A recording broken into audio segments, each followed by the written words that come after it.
형광등이 깜박였어요. 복지센터 지하. 후원자 전용실이라는 문패. 아래에서 한 여성이 울고 있었어요.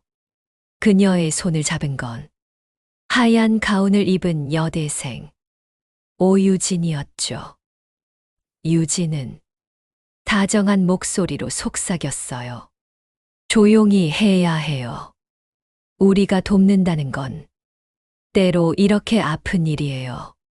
그 말 뒤로 문이 잠겼고 CCTV엔 유진의 미소만 남았어요. 2015년 미국 노스캐롤라이나에서 실제로 이런 사건이 있었습니다. 한 10대 여성이 지적장애인을 유인해 성매매에 이용한 사건. 그 가해자는 봉사활동 명목으로 접근했고 피해자는 도움을 받는 줄 알았다고 진술했죠. 세상은 착한 얼굴 뒤에 숨어 있는 잔혹함을 너무 쉽게 믿어요. 봉사, 헌신, 희생 같은 단어로 포장된 거짓을 아무 의심 없이 받아들이죠. 그리고 그 믿음은 때로 누군가를 지옥으로 보냅니다.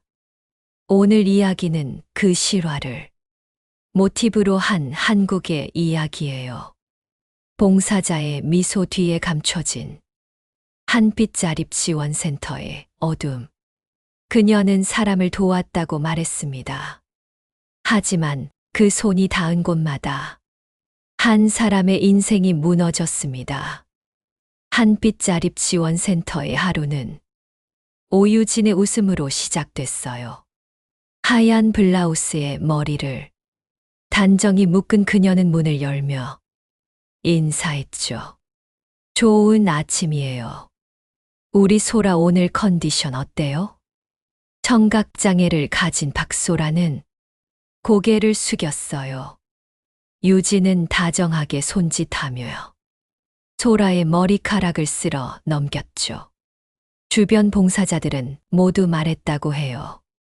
저 친구 없으면 여긴 안 돌아가. 진짜 천사야. 천사. 점심시간이 되면 유진은 환하게 웃으며 밥을 떠먹여줬어요. 그런데 이상하게도 그녀가 손을 뻗을 때마다 소라는 몸을 조금 움찔했죠. 누군가 그 이유를 묻자 유진은 웃으며 말했어요. 아, 그 애가 좀 예민해요. 제가 다 괜찮게 해줄게요. 그녀의 말은 상냥했지만 눈빛엔 어딘가 차가운 빛이 스쳤어요. 그날 저녁 봉사일지를 적던 유진은 조용히 펜을 멈췄어요. 책상 위엔 후원자 명단이라 적힌 파일이 있었죠. 그녀는 작은 별표를 그리며 속삭였어요. 오늘은 누구 차례일까? 소라는 세상과 소리 없이 살았어요. 귀가 들리지 않으니 말도 거의 하지 않았죠. 그런 소라에게 처음 말을 걸어준 사람이 오유진이었어요. 이 손수건 내가 만들었어요. 매일 닦고 또 닦으면 마음이 깨끗해진대요. 유진은 손수건을 건네며 웃었어요. 그 미소가 너무 따뜻해서 소라는 손끝이 얼얼할 만큼 꼭 쥐었죠. 그날 이후 유진은 늘 곁에 있었어요. 밥을 먹을 때도, 머리를 빗을 때도, 밤이 되면 조용히 다가와 이불을 덮어줬죠. 그리고 속삭였어요. 세상은 널 몰라줘도 나는 널 알아. 소라는 그 말을 믿었어요. 그녀의 눈엔 유진이 진짜 천사였어요. 그래서 손짓으로 고마워요. 언니라고 말했죠. 유진은 웃으며 소라의 손을 잡았어요. 언니가 늘 지켜줄게. 그러니까 언니 말 잘 들어야 돼요.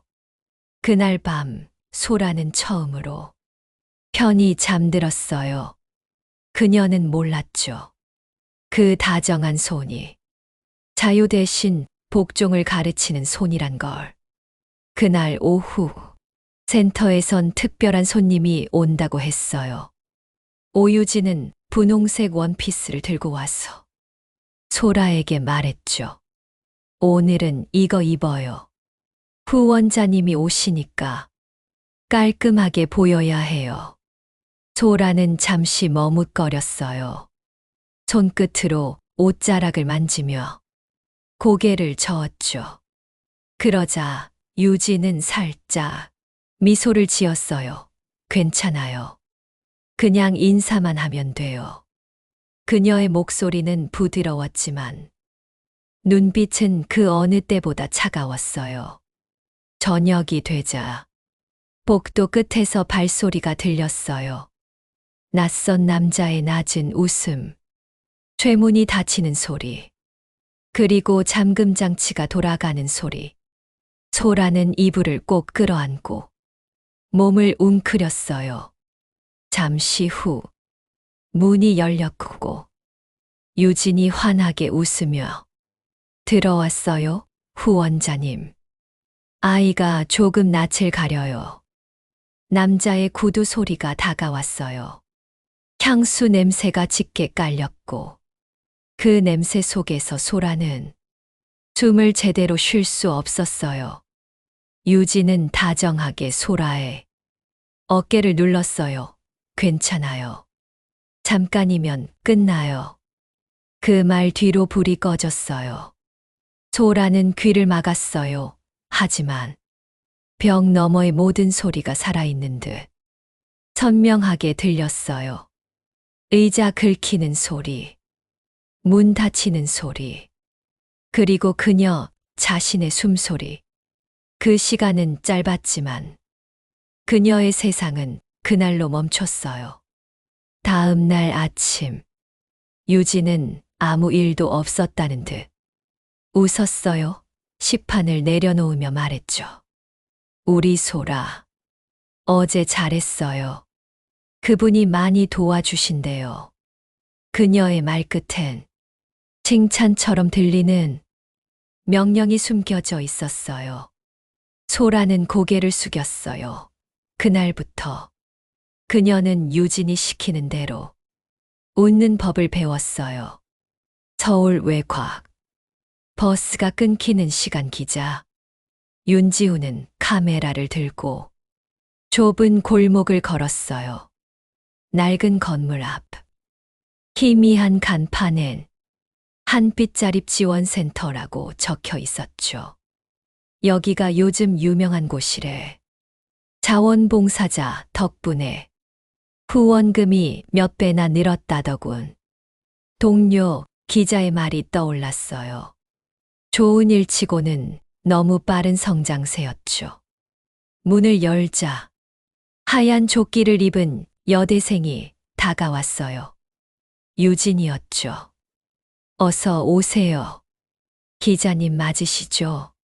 취재라면 회장님 대신 제가 안내해 드릴게요.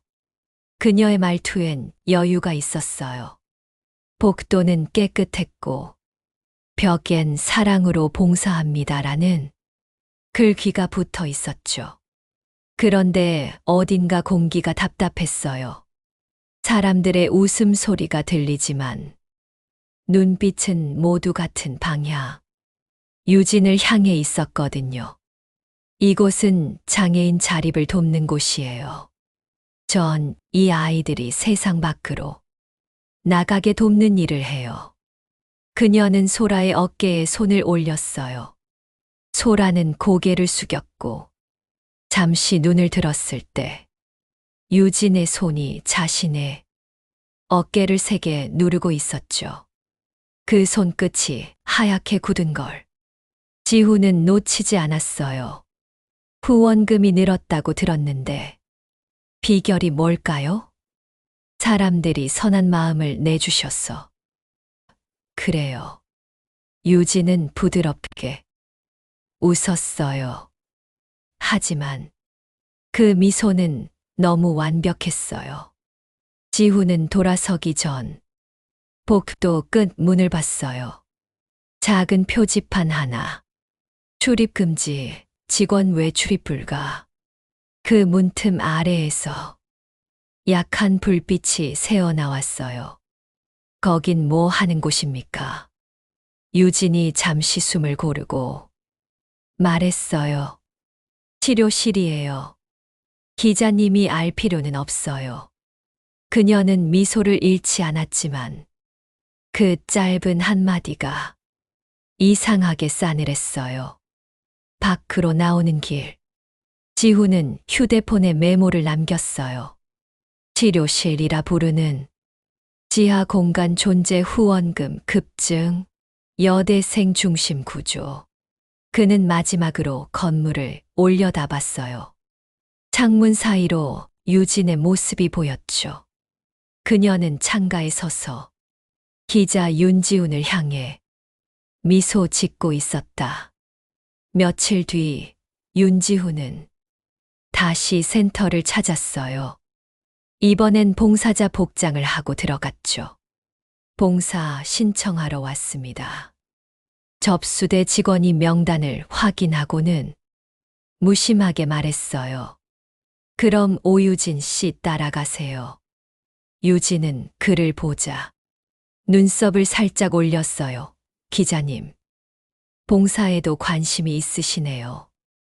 기자 말고 사람으로서 한번 보고 싶어서요. 유진은 아무 말 없이 웃었어요. 그 미소가 예전보다 날카로웠어요. 복도 끝. 작은 창고를 지나 유진은 문 하나를 열고 들어갔어요.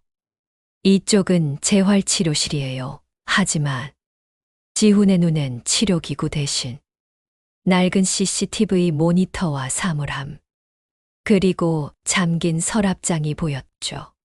그녀는 그 시선을 알아차리고 문을 닫아버렸어요.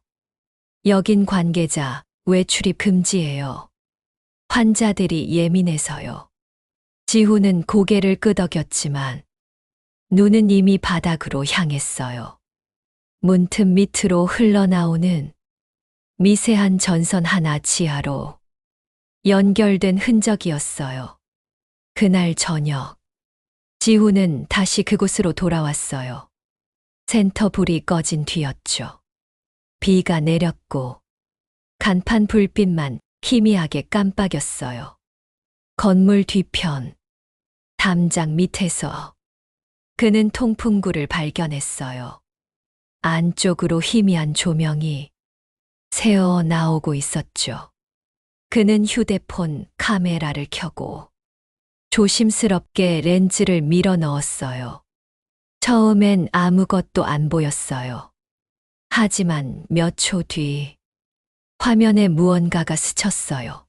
쇠창살. 그리고 그 뒤 희미한 빛 아래 웅크린 한 사람의 어깨. 그가 확대를 하려는 순간 뒤에서 누군가의 목소리가 들렸어요.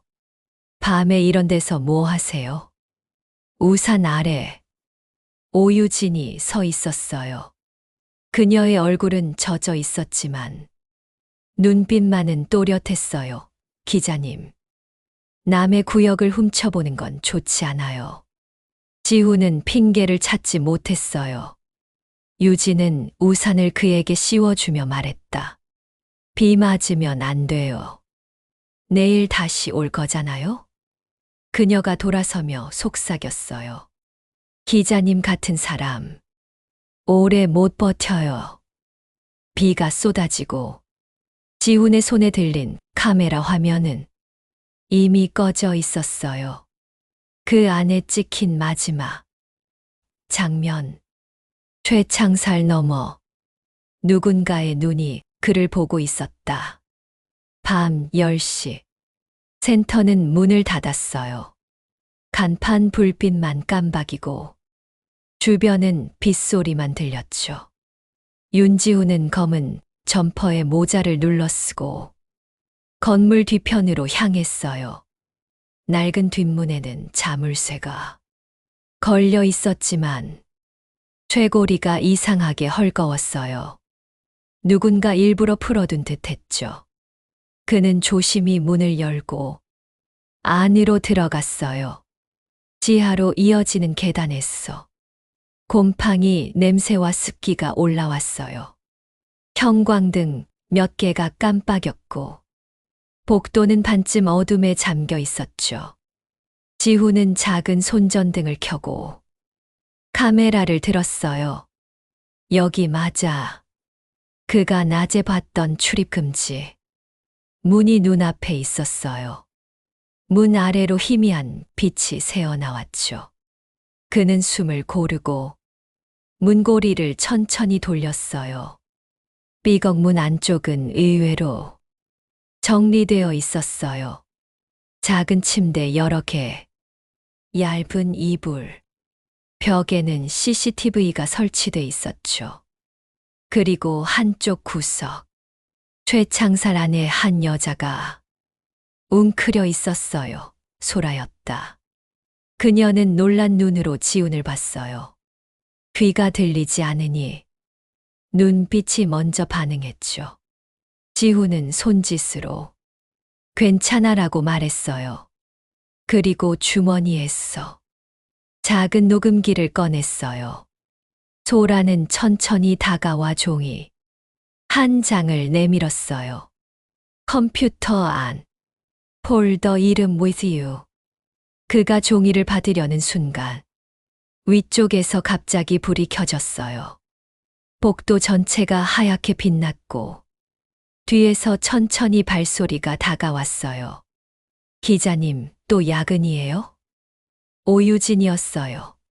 흰 가운을 걸치고 한 손엔 휴대폰을 들고 있었죠.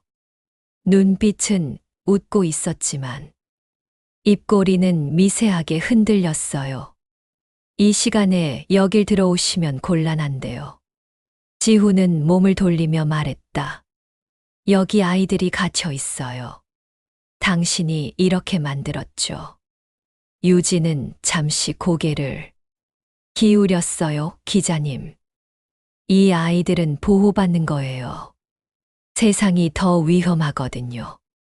그 말이 끝나자 어둠 속에서 다른 발소리가 들렸어요. 정혜원이 복도 끝에서 걸어왔어요. 손에는 쇠파이프가 들려 있었죠. 밖엔 비가 많이 오네요. 미끄러지면 다칠 텐데.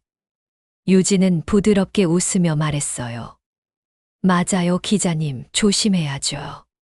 그녀는 휴대폰을 들고 카메라를 켰어요. 렌즈가 윤지훈을 향했어요. 혹시라도 사고가 나면 기록은 남겨야 하잖아요. 지훈이 한 걸음 물러서자 바닥이 젖어 있었어요. 순간 발이 미끄러졌고 그는 뒤로 넘어졌어요.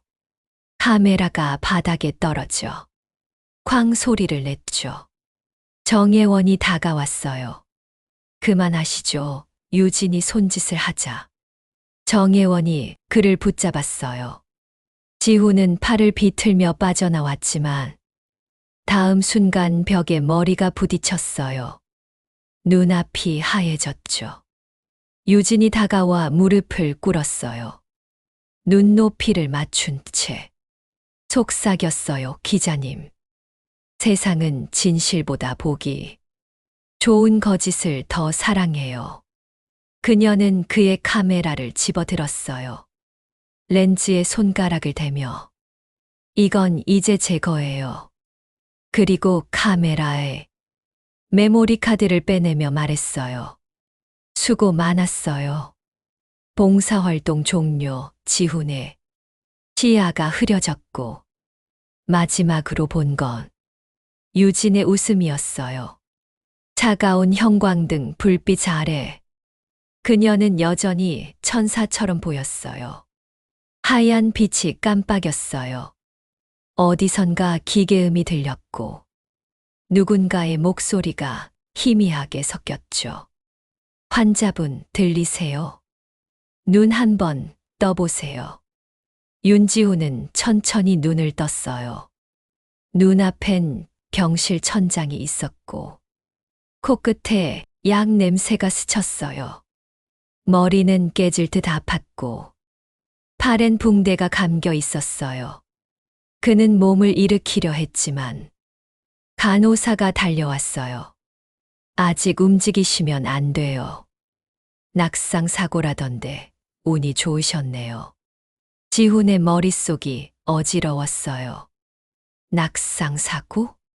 그 말 한마디에 기억이 스쳐 지나갔어요. 지하 복도, 형광등, 유진의 웃음, 그리고 카메라가 부서지던 소리. 그는 벌떡 일어나 침대 옆 탁자를 뒤졌어요. 카메라는 없었지만 주머니 안에서 낯선 종이 한 장이 나왔어요.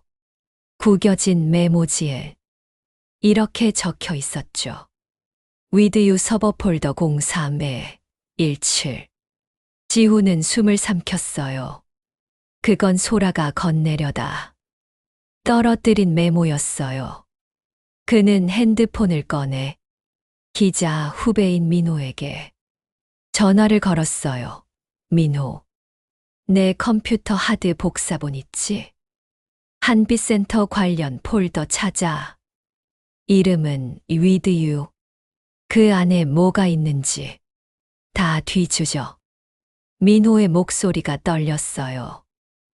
형, 그 센터 사람들 이상해요. 누가 회사로 전화했어. 형 그만두라고 협박했어요. 지훈은 짧게 웃었어요. 그럼 제대로 건드린 거네. 창문 밖엔 비가 그쳐 있었어요. 햇빛이 희미하게 들어왔지만 그의 얼굴은 싸늘했어요. 이번엔 내가 준비할 차례야. 진짜 봉사가 뭔지 보여줘야지. 그는 천천히 침대에서 내려와 의자에 걸려있던 점퍼를 집어들었어요. 그 손끝엔 여전히 떨림이 남아 있었지만 눈빛만큼은 단단했어요. 이틀 뒤 윤지훈은 퇴원했어요. 햇빛이 눈부셨지만 그의 표정은 어두웠죠. 목에 남은 멍, 깨진 입술, 그리고 손에 쥔 메모지 한 장 with you. 이 단어가 머릿속에서 떠나질 않았어요. 회사로 돌아오자 후배 민호가 달려왔어요. 형, 찾았어요.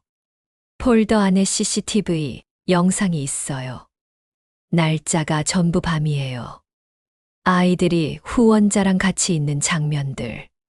지훈은 모니터를 붙잡았어요. 화면은 흐릿했지만 그 속에서 유진의 그림자가 분명히 보였어요. 아이들의 방을 오가며 카메라 위치를 조정하고 남자들에게 뭔가를 지시하고 있었죠. 됐어, 이걸로 끝이야. 그가 폴더를 복사하려는 순간 컴퓨터 화면이 갑자기 꺼졌어요. 모니터가 번쩍이더니 접속이 종료되었습니다. 라는 문구가 떴죠. 민호가 놀라 소리쳤어요. 누가 원격으로 들어왔어요. IP가 센터 쪽이에요. 지훈은 이를 악물었어요. 역추적해 로그인 흔적 다 남겨. 그의 손이 떨렸지만 눈빛은 흔들리지 않았어요. 그는 급히 차를 몰고 다시 센터로 향했어요. 비는 멈췄지만 하늘은 여전히 회색이었죠. 센터 앞에 도착하자 유진이 마당에 서 있었어요. 평소처럼 깨끗한 블라우스, 완벽한 미소. 그녀는 마치 그가 올 걸 알고 있었던 사람처럼 고개를 들었어요. 기자님, 벌써 회복하셨어요? 다행이에요. 근데요. 그쪽 회사 컴퓨터 해킹 방지 프로그램은 좀 약하던데요. 지훈의 얼굴이 굳었어요. 역시 당신이었군요. 유진은 한 걸음 다가오며 속삭였어요, 기자님. 진실이란 건요. 보여주는 사람, 마음먹기에 따라 달라져요. 그녀는 미소를 지으며 문을 열었어요. 오늘은 인터뷰하지 말아요. 다음엔 더 따뜻하게 맞아드릴게요. 지훈은 아무 말도 하지 않았어요. 차로 돌아서며 휴대폰을 꺼내 사진을 찍었죠. 건물 지하로 연결된 케이블. 그 선 끝에서 희미하게 깜빡이는 붉은 불빛이 보였어요. 그건 감시용 센서였다. 그리고 그 순간 그의 휴대폰에 문자 한 통이 도착했어요. 그만 와요. 위험해요, 소라. 밤 11시. 윤지훈은 소라의 문자를 다시 읽었어요. 그만 와요. 위험해요. 그 짧은 문장 속에 공포가 그대로 담겨 있었죠. 그는 차를 세우고 건물 뒤편 담을 넘었어요. 비가 다시 내리기 시작했고 지하 통풍구에선 희미한 불빛이 새어 나왔어요. 거기 있구나. 그는 휴대폰 조명을 켜고 렌즈를 밀어 넣었어요. 화면엔 좁은 방 하나가 잡혔어요. 철창 매트리스, 그리고 벽에 붙은 이름표, 후원자 전용실. 문틈 사이로 유진의 목소리가 들렸어요. 소라야. 기자님은 나쁜 사람이야. 내 이야기를 세상에 팔려고 해. 소라의 수화가 이어졌죠. 아니에요. 그분은 도와주려고 도와준다고? 세상에 그런 사람 없어. 유진의 발소리가 점점 가까워졌어요. 지훈은 더 이상 참지 못했어요. 그는 힘껏 문을 밀쳤고 녹슨 경첩이 부서지며 문이 열렸어요. 그만해요. 유진 씨. 유진이 천천히 몸을 돌렸어요. 그녀의 얼굴엔 미소가 떠 있었지만 눈빛은 완전히 식어 있었어요. 기자님, 정말 용감하시네요. 근데 용감한 사람들은 항상 먼저 사라져요. 그녀는 뒤로 물러서며 스위치를 눌렀어요. 벽면에 달린 CCTV가 모두 켜졌고 빨간 불빛이 방을 가득 채웠어요. 모든 카메라가 그들을 향하고 있었죠. 봐요. 기자님, 진실은 이렇게 연출되는 거예요. 지훈은 주머니에서 작은 USB를 꺼냈어요. 그럼 이번엔 내가 찍죠. 당신의 진짜 얼굴을. 유진이 웃었다. 그 얼굴을 세상이 믿어줄까요? 그 순간 문 밖에서 누군가의 발소리가 들렸어요. 정혜원이 보안 요원들을 이끌고 들어왔어요. 회장님, 처리하겠습니다. 유진이 손을 내리며 말했다. 살려두세요. 기자님도 우리 프로젝트의 일원이니까요. 지훈은 뒤로 물러섰지만 손 안에 USB를 꽉 쥐었어요. 이 안에 모든 진실이 있었다.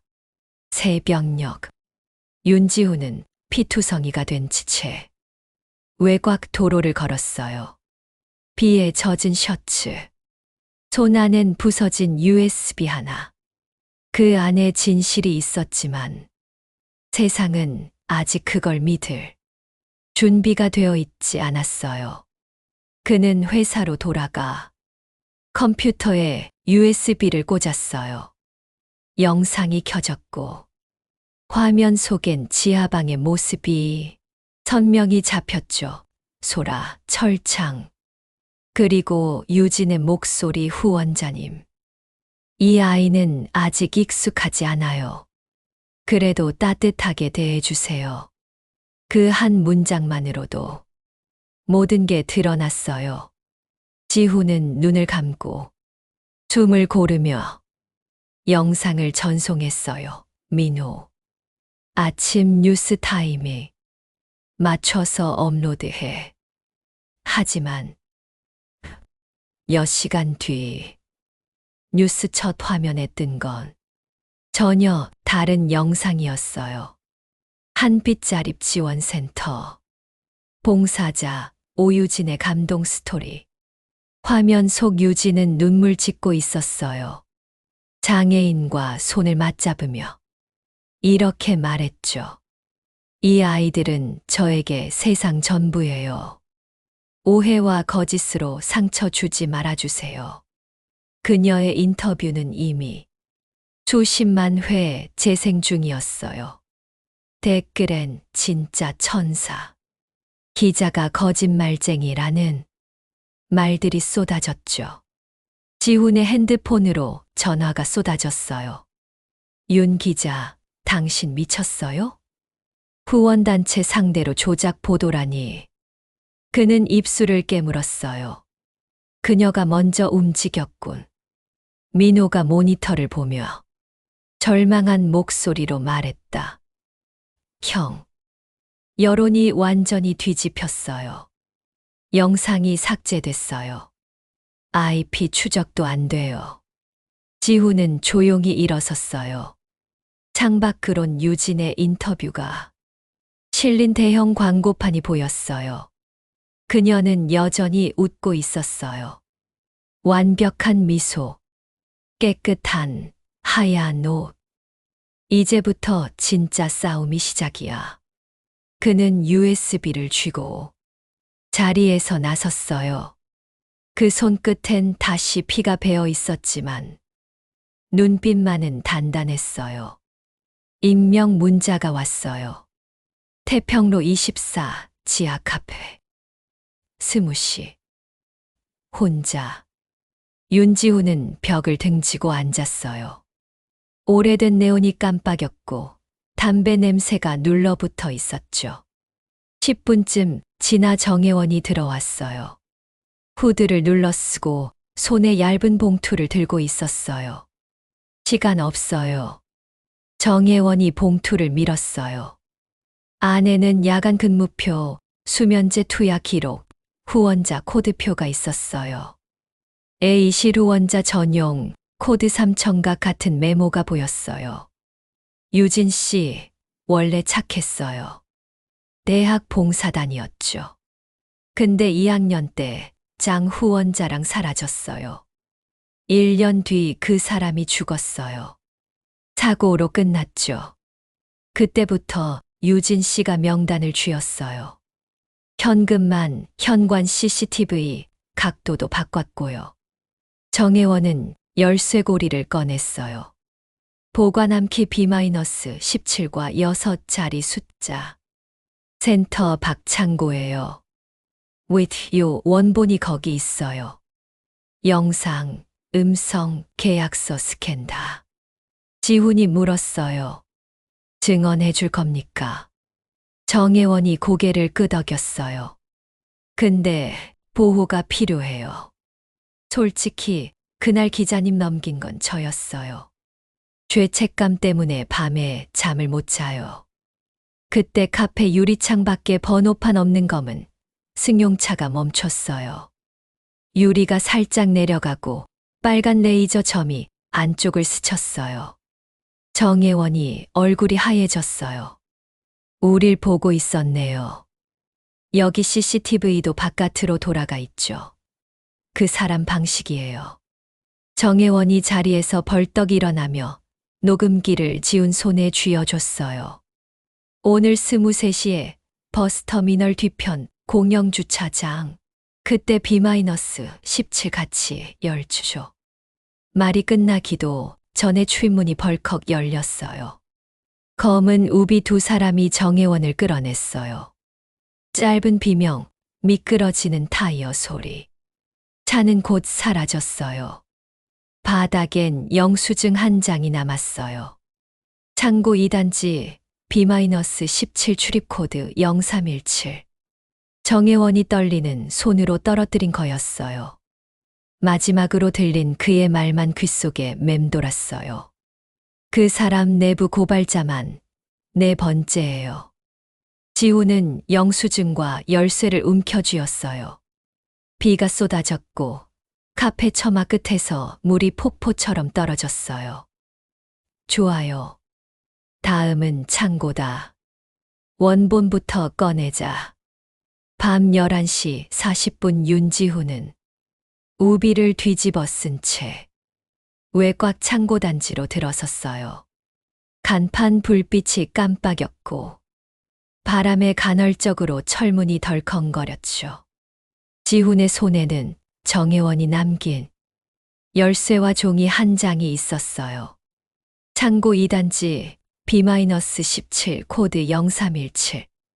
철제 셔터를 들어 올리자 안엔 먼지와 곰팡이, 냄새가 섞여 있었어요. 작은 조명등이 켜지자 오래된 컴퓨터 한 대가 눈에 들어왔어요. 화면엔 파란 바탕에 흰 글씨 with you. 그는 손끝으로 마우스를 움직였어요. 폴더를 열자 날짜별 영상 파일이 줄지어 있었어요. 그리고 마지막 파일 2023 파이널. 그는 숨을 고르며 클릭했어요. 화면 속에는 밝은 강의실. 대학 시절의 유진이 있었어요. 그녀는 카메라 앞에서 웃으며 말했죠. 봉사는요, 사람의 가치를 돈으로 바꾸지 않는 거예요. 그 다음 장면이 바뀌었어요. 낯선 호텔 복도. 유진이 카메라를 향해 미소 짓고 있었죠. 뒤에는 한 남성이 쓰러져 있었어요. 테이블엔 와인잔과 약 봉투. 지훈은 숨을 멈췄어요. 정혜원이 말한 죽은 후원자. 그게 바로 이 남자였어요. 그때 화면이 잠시 멈췄어요. 모니터 중앙에 문구 하나가 떠올랐죠. 기자님 찾으셨네요. 순간 창고 조명이 깜빡이며 꺼졌어요. 어둠 속에서 발소리가 났어요. 익숙한 향수 냄새가 스며들었죠. 역시 똑똑하시네요. 윤 기자님. 오유진이 문가에 서 있었어요. 비에 젖은 머리, 검은 코트, 그리고 손에는 USB 하나가 들려 있었어요. 그 파일 복사했죠. 그래요. 세상에 보여줄 거예요. 그럼 기자님도 나처럼 돼요. 그녀는 USB를 던졌어요. 바닥에 부딪힌 순간 폭발음 같은 섬광이 터졌어요. 지훈은 본능적으로 몸을 숙였고 모니터가 산산이 부서졌어요. 연기가 거치자 유진은 사라지고 없었어요. 바닥엔 깨진 화면 조각과 함께 글씨 하나가 남아 있었어요. 넥스트 0317. 그는 숨을 몰아쉬며 그 종이를 집어들었어요.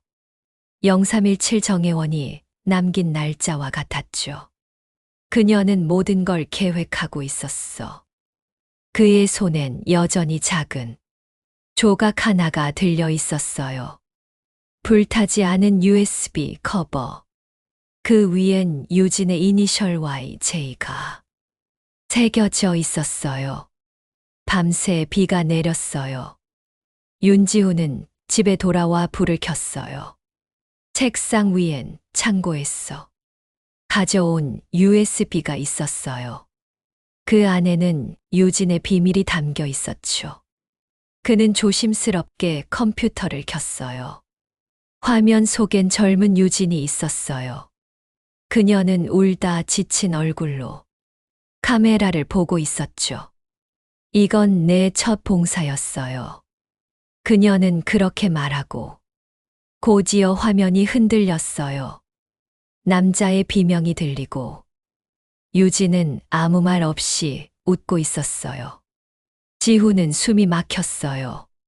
그녀가 첫 후원자를 죽였다는 걸 깨달았죠. 모든 일은 그때부터 시작된 거였어요. 지훈은 즉시 영상을 저장했어요. 이건 세상에 알려야 한다고 생각했어요. 하지만 바로 그때 휴대폰이 울렸어요. 화면엔 낯선 메시지가 떴죠. 기자님, 또 날 따라오네요. 순간 컴퓨터 화면이 꺼졌어요. 영상이 사라졌어요. 누군가가 원격으로 지운 거였어요. 지훈은 이를 악물었어요. 역시 유진이군. 창밖엔 번개가 치고 있었어요. 비에 젖은 유리창 너머로 유진의 얼굴이 비쳤어요. 그녀는 미소를 지으며 속삭였죠. 이제 기자님 차례예요. 지훈은 주먹을 꽉 쥐었어요. 그래, 이번엔 내가 널 무너뜨릴 거야. 다음 날 아침, 윤지훈은 방송국으로 갔어요.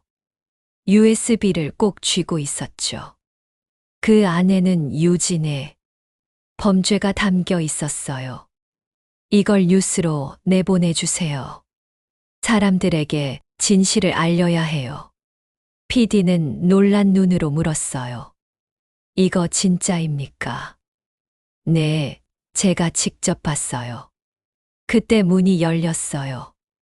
오유진이 기자들과 함께 들어왔어요. 하얀 블라우스에 밝은 미소. 그녀는 마치 준비된 천사처럼 보였어요. 기자님, 또 날 괴롭히러 왔네요. 유진은 눈물을 글썽이며 말했다. 이분은 저를 스토킹했어요. 거짓 영상을 만들고 협박했어요. 순간 카메라 플래시가 터졌어요. 기자들이 몰려들었죠. 윤 기자, 불법 촬영 의혹 사실입니까? 증거 조작 맞나요? 지훈은 말을 잇지 못했어요. 모든 게 너무 빨랐어요. 유진은 미소를 지으며 손을 내밀었죠. 이제 그만하세요. 당신도 지쳤잖아요. 지훈은 그녀의 손을 뿌리쳤어요. 이건 연기가 아니야. 난 내가 한 짓을 봤어. 하지만 주변 사람들은 아무도 믿지 않았어요. 모두 유진의 눈물에만 집중했죠. 그녀는 마지막으로 기자들을 향해 말했다. 진실은 언제나 한쪽. 말만 믿으면 안 돼요. 그 말 뒤로 플래시가 한 번 더 터졌어요. 지훈의 얼굴이 화면에 비쳤죠. 가짜 기자 괴물 조작자. 그는 깊게 숨을 쉬었어요. 그래, 내가 만든 세상. 내가 무너뜨려 줄게. 밤이 깊었어요. 윤지훈은 좁은 원룸. 책상 앞에 앉아 있었어요. 휴대폰 카메라 불빛이 얼굴을 비췄죠. 밖에선 빗소리가 창문을 때리고 있었어요. 그는 천천히 숨을 골랐어요. 여러분, 지금 제 얘기를 믿지 않아도 돼요. 하지만 이 영상만은 봐주세요. 그는 마지막 남은 USB를 컴퓨터에 꽂았어요. 화면엔 유진이 아이들의 손을 잡고 웃는 영상이 재생됐어요. 그 뒤엔 어두운 방, 울고 있는 아이들의 그림자도 함께 비쳤죠. 이게 진짜예요. 그녀는 사람들을 팔았어요. 봉사를 빙자해 그들을 이용했어요. 윤지훈의 눈이 붉어졌어요. 손이 떨렸지만 목소리는 또렷했죠. 그녀는 영웅이 아니에요. 천사도 아니에요. 그때 휴대폰이 울렸어요. 낯선 번호. 그가 받자 익숙한 목소리가 흘러나왔죠. 기자님, 지금 생방이에요. 유진. 그거 내 영상이잖아요. 삭제해요. 그럼 당신 살릴게요. 지훈은 고개를 저었어요. 이제 끝났어. 사람들은 진실을 봤어. 그 순간 화면이 잠시 깜빡였어요. 방 불이 나갔고 연결이 끊겼어요. 하지만 이미 늦었죠. 영상은 실시간으로 퍼지고 있었어요. 수많은 사람들이 댓글을 달았죠. 이게 뭐야? 그 여자가 진짜 그랬다고? 윤지훈은 어둠 속에서 속삭였어요. 이제 내 세상은 끝났어. 그는 조용히 카메라를 껐어요. 밖에선 사이렌 소리가 멀리서 들려왔어요. 누군가 오고 있었죠. 오유진은 TV 화면을 멍하니 바라봤어요. 그 안엔 자신이 있었어요. 웃는 얼굴, 아이의 손을 잡은 장면, 그리고 곧이어 울고 있는 아이들의 그림자가 나왔죠. 자막이 떴어요. 봉사자를 사칭한 착취 사건. 주범 오유진. 방 안은 조용했어요. 냉장고 돌아가는 소리만 들렸어요. 유진은 천천히 리모컨을 내려놨어요. 손끝이 떨렸죠. 이건 내가 한 게 아니야. 그 사람들 나를 필요로 했잖아. 휴대폰이 울렸어요. 유진 씨, 경찰에서 연락 왔어요. 출석하셔야 합니다. 그녀는 대답하지 않았어요. 대신 거울 앞으로 갔어요. 거울 속의 자신은 초췌하고 낯설었어요. 사람들은 내가 천사라 했어. 그런데 왜 지금은 괴물이라 해? 그녀는 머리를 감싸쥐었어요. 눈물이 흘렀지만 곧 멈췄죠. 그 대신 웃음이 새어나왔어요. 그래, 괴물이면 어때? 어차피 세상은 나를 그렇게 부르잖아. 유진은 서랍을 열어 작은 칼을 꺼냈어요. 손끝에 반짝이는 쇠빛이 스쳤죠. 그녀는 조용히 속삭였어요. 그 기자, 그 사람만 사라지면 다시 처음으로 돌아갈 수 있어. 창문 밖에 비가 내리고 있었어요. 유진은 코트를 걸쳤어요. 흰 블라우스 위로 비가 스며들었죠. 마지막 봉사를 해야겠네. 그녀는 천천히 집을 나섰어요. 거리의 불빛이 깜빡이고 그녀의 그림자가 길게 늘어졌어요. 윤지훈은 경찰서 회의실에 앉아 있었어요. 벽에는 유진의 사진이 붙어 있었죠. 미소 짓는 얼굴, 하얀 옷, 그리고 그 아래엔 빨간 글씨로 적혀 있었어요. 지명수배의 형사가 물었어요. 유진이라는 여자가 직접 연락할 가능성 있습니까? 그럴 겁니다. 자기가 만든 세상을 지키고 싶겠죠. 그날 밤 지우는 집으로 돌아와 창가에 앉았어요. 비가 내리고 번개가 잠시 창문을 밝히고 사라졌어요. 탁자 위엔 꺼진 휴대폰 하나가 놓여 있었죠. 그때 휴대폰이 울렸어요. 발신자 없음. 그는 숨을 고르고 전화를 받았어요.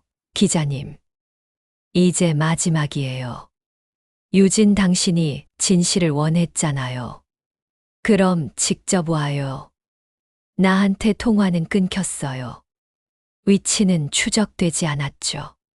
지훈은 바로 경찰에 알렸어요. 그녀가 올 겁니다.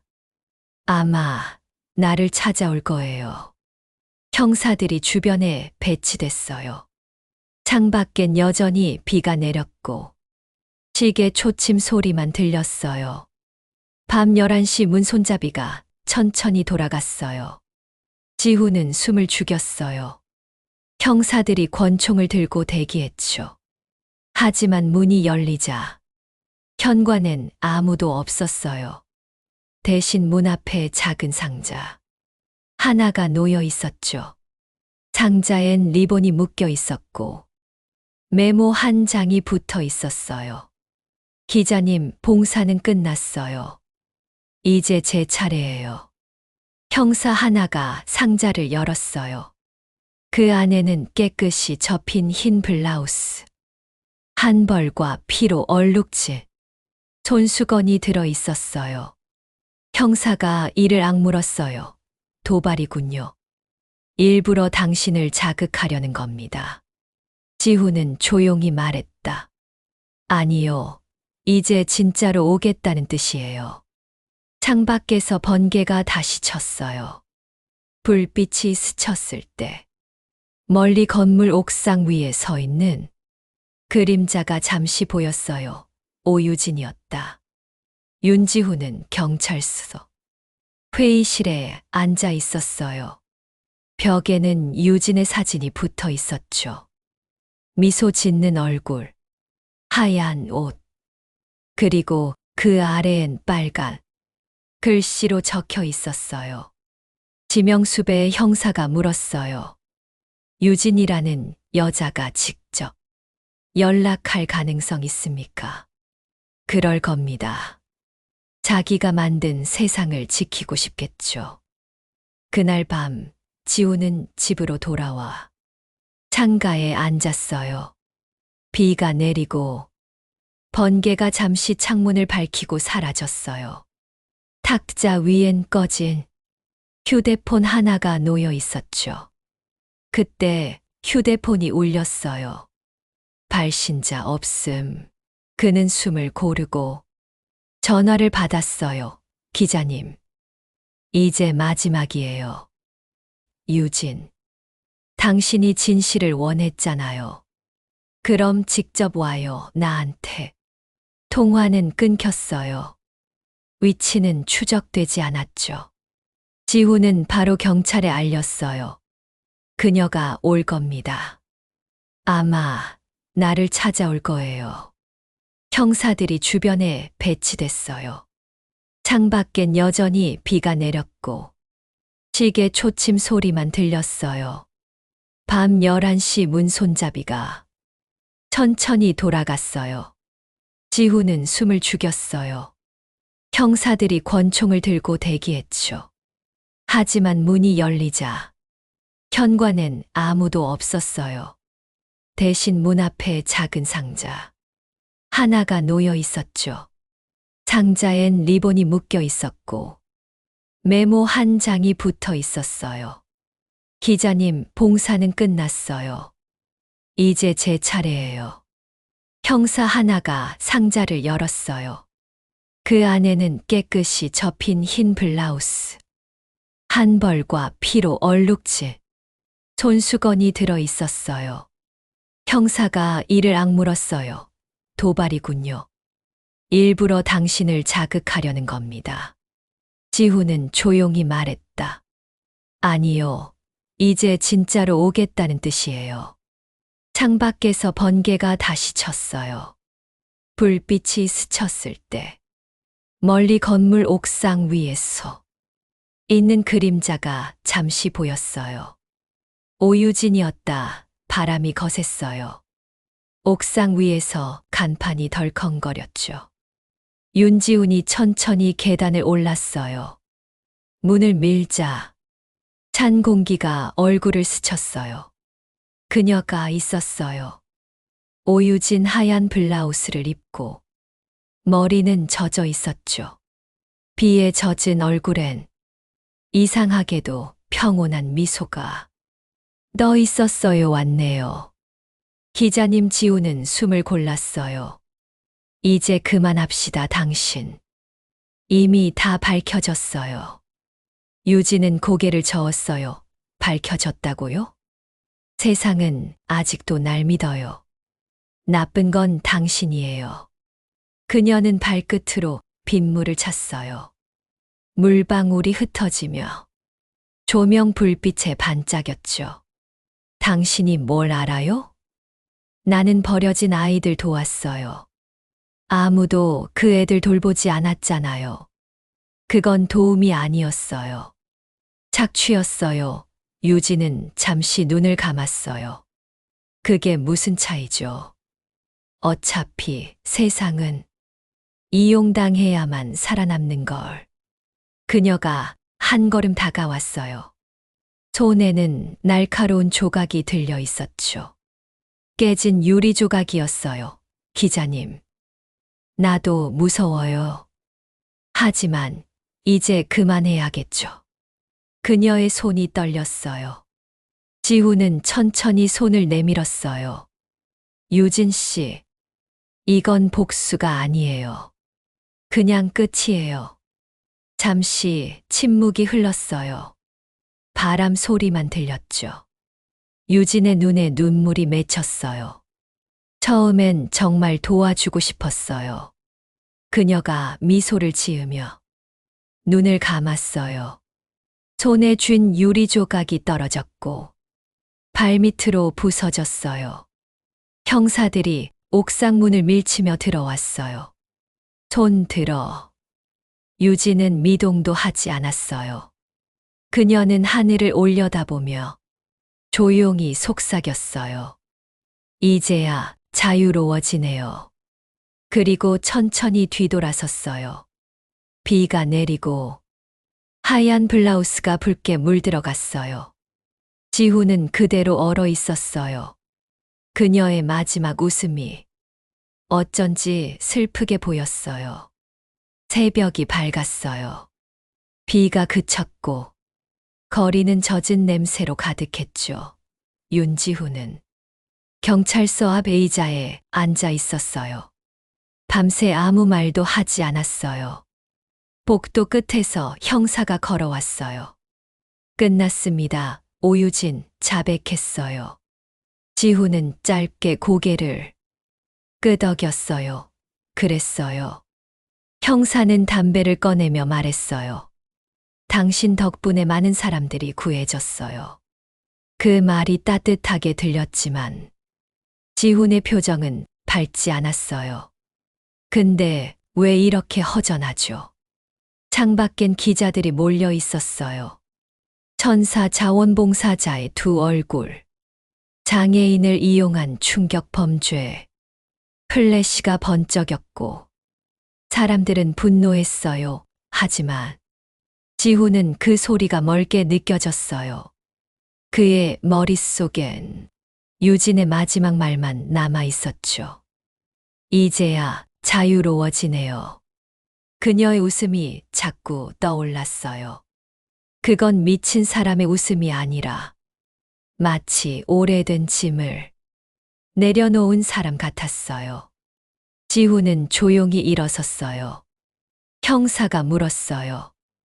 이제 뭐 하실 겁니까? 글을 써야죠. 이 사건은 끝났지만 누군가는 다시 시작할지도 몰라요. 그는 천천히 경찰서를 나왔어요. 햇빛이 건물 사이로 새어 들어왔고 하늘은 맑았어요. 하지만 마음은 여전히 흐렸죠. 진실이 이긴다지만 상처는 남는 법이네요. 그는 그렇게 혼잣말을 했어요. 차가운 새벽 공기가 스며들었어요. 오유진은 좁은 철차 안에 앉아 있었어요. 벽은 회색, 공기는 축축했죠. 그녀는 두 손을 무릎 위에 올려놓고 한참 동안 아무 말도 하지 않았어요. 문이 열리고 교도관이 들어왔어요. 신문 나왔어요. 신문 일면에는 천사 봉사자의 얼굴이라는 글이 적혀 있었어요. 그 아래엔 유진의 웃는 사진이 있었죠. 그녀는 그 사진을 잠시 바라보다가 조용히 웃었어요. 그 웃음, 나 아니에요. 교도관이 고개를 갸웃했어요. 무슨 말이죠? 저건 그때 그 애들한테 보여주던 가짜 얼굴이에요. 유진은 천천히 벽에 기대었어요. 눈을 감자 아이들의 얼굴이 떠올랐어요. 소라가 처음 자신에게 손수건을 받았던 날, 그 작은 손의 따뜻함이 아직도 느껴지는 듯 했어요. 처음엔 진심이었어요. 진짜로 도와주고 싶었어요. 그런데 어느 순간 사람들이 나를 천사라 부르기 시작했죠. 그녀의 목소리가 떨렸어요. 그 말이 너무 달콤했어요. 그게 나를 망쳤어요. 눈물이 흘렀지만 유진은 닦지 않았어요. 그냥 흘러내리게 놔뒀죠. 지훈 기자님, 당신이 옳았어요. 하지만 나도 완전히 틀린 건 아니었어요. 그 애들은 세상이 버린 애들이었으니까. 유진은 천천히 일어섰어요. 작은 창문 사이로 햇빛 한 줄기가 들어왔어요. 그녀는 그 빛을 손으로 막으며 중얼거렸어요. 다음 생이 있다면 진짜 봉사를 해볼래요. 그녀는 그렇게 말하고 작은 미소를 지었어요. 이번엔 가짜가 아니었어요. 봄비가 살짝 내렸어요. 윤지훈은 오래된 복지시설 앞에 섰어요. 벽엔 새 이름이 붙어 있었죠. 세길센터, 예전의 한빛센터 자리였어요. 문을 열자 아이들의 웃음소리가 들렸어요. 그 안에서 소라가 아이들과 그림을 그리고 있었어요. 머리는 단정하게 묶여 있었고 얼굴엔 미소가 번졌죠. 지훈이 조용히 다가가자 소라가 놀란 눈으로 그를 봤어요. 기자님, 정말 오랜만이에요. 잘 지냈어요? 네, 이제 여기서 일해요. 아이들 밥 챙기고 공부도 가르쳐요. 지훈은 고개를 끄덕였어요. 그래요. 그게 진짜 봉사죠. 소라가 잠시 망설이다가 말했다. 그 여자 유진 씨 잘 있대요? 응, 지금은 조용히 지내고 있어요. 소라는 조용히 고개를 끄덕였어요. 이상하죠. 미워해야 하는데. 그냥 불쌍해요. 지훈은 잠시 하늘을 봤어요. 비가 그쳤고 구름 사이로 햇빛이 비쳤어요. 아이들이 그 빛을 향해 손을 흔들었어요. 소라 씨, 이 이야기를 책으로 써도 될까요? 좋아요. 대신 제목은 따뜻하게 해주세요. 지훈은 웃었어요. 그럼 이렇게 어때요? 진짜 봉사. 소라가 고개를 끄덕였어요. 그 순간 아이 하나가 종이를 들고 뛰어왔어요. 색연필로 그린 그림 한 장, 하얀 옷을 입은 여자가 아이 손을 잡고 웃고 있었어요. 이건 누가 그린 거야? 선생님이요. 옛날에 도와줬던 누나래요. 지훈은 그 그림을 바라보다가 조용히 미소 지었어요. 바람이 불고 창밖의 하늘이 조금 더 밝아졌죠. 그래요. 이제 정말 끝났네요. 그는 그렇게 말하며 문을 닫았어요. 문 너머로 아이들의 웃음소리가 멀리서 이어졌어요. 며칠 뒤 윤지훈의 책상 위에 낡은 봉투 하나가 놓여 있었어요. 보낸 사람 이름은 없었지만 글씨체는 단번에 알 수 있었죠. 오유진. 그는 조심스레 봉투를 열었어요. 안에는 노란 종이 한 장이 들어 있었어요. 구겨진 자국과 함께 짧은 글이 적혀 있었죠. 기자님, 이제야 제 목소리로 말하고 싶었어요. 저는 나쁜 사람이었어요. 하지만 단 한순간만큼은 진심이었어요. 아이들이 웃던 그날, 그때만큼은요. 지훈은 잠시 눈을 감았어요. 그녀의 마지막 웃음이 떠올랐죠. 거짓과 진심이 뒤섞인 그 미소 편지 아래엔 짧은 문장이 하나 더 적혀 있었어요. 부디 그 아이들은 저처럼 되지 않게 해주세요. 지훈은 조용히 편지를 접어 서랍에 넣었어요. 창밖에서는 아이들의 노랫소리가 들려왔어요.